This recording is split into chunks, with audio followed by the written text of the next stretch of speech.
Well, hello, Lake Avenue Church. It is a Friday morning, and at the time that I am filming this, we are continuing as a nation to be in this waiting moment to see the results of many races, but most mainly what is on our mind is the presidential election. And I don't know how waiting is going for you. I find myself in different moments over the last couple of days with focus for an extended amount of time, and sometimes that's been helpful, sometimes it hasn't been helpful. But what I know for sure, based on my conversations with many of you, and with listening to your conversations mainly through Instagram, is that this continues to be a very difficult moment for a variety of reasons, for a variety of you.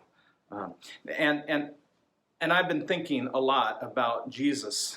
In Matthew 22, I think verse 37 is this verse where he tells us that we're to love the Lord our God with all our heart, our soul, our mind, and our strength. I think one of the most holistic verses in the Bible, recognizing that we as human beings, we have hearts, we have souls, we have minds, we have bodies, strength, and the fullness of the human experience is captured in that. And what Jesus is interested in saying, you got, with all of that, find ways to love God.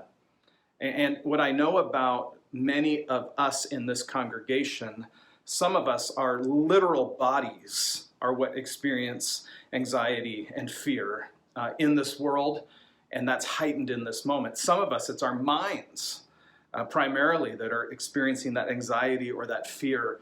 Some of us, it's even our heart and our soul because of the way we understand the scriptures and what God is calling us to as humans and even as the church, and the implications of that through a national election in a polarized country, as we talked about on Sunday. And I just want you to know, I think all of those feelings are valid, whether it's your physical body, it's your mind, it's your faith in this moment.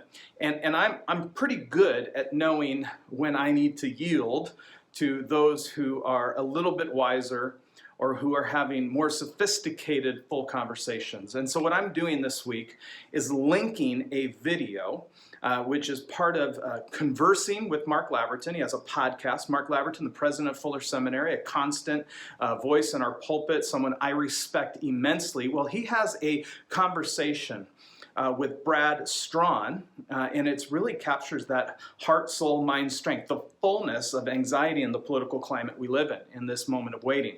And so I really think, instead of you listening to me give you little moments, that if you are experiencing any level of fear or anxiety in your body, in your mind, in your faith, in your home, I really encourage you to mark these 40 minutes or so. The video is one way you can do it. There's also a way for you just to get that if you're a podcast person directly. I highly recommend his podcast, by the way. I think it's phenomenal. But I wanted to bring that resource to you. This weekend, we're going to continue. We will be in James 3 yet again. We're going to talk about the title of the sermon is Peace Reaping.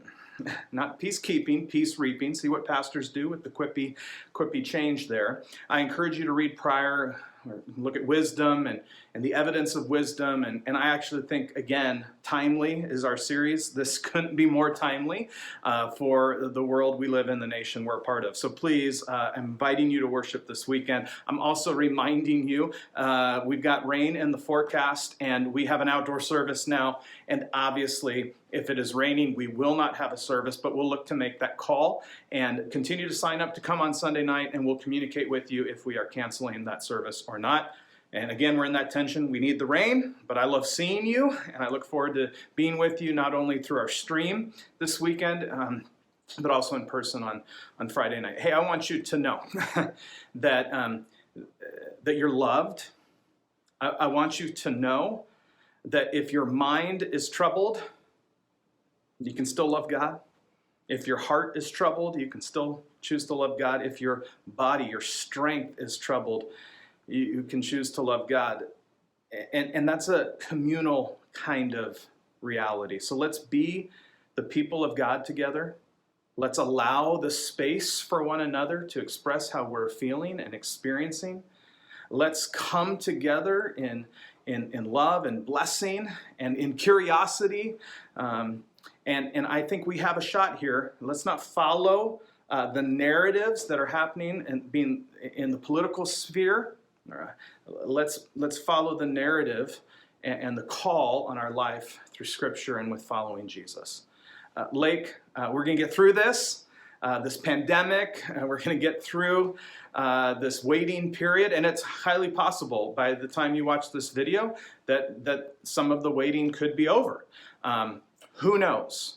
But let's hang in there together, and I really encourage you to watch or listen to this great resource. Have a great day. Look forward to being with you on Sunday.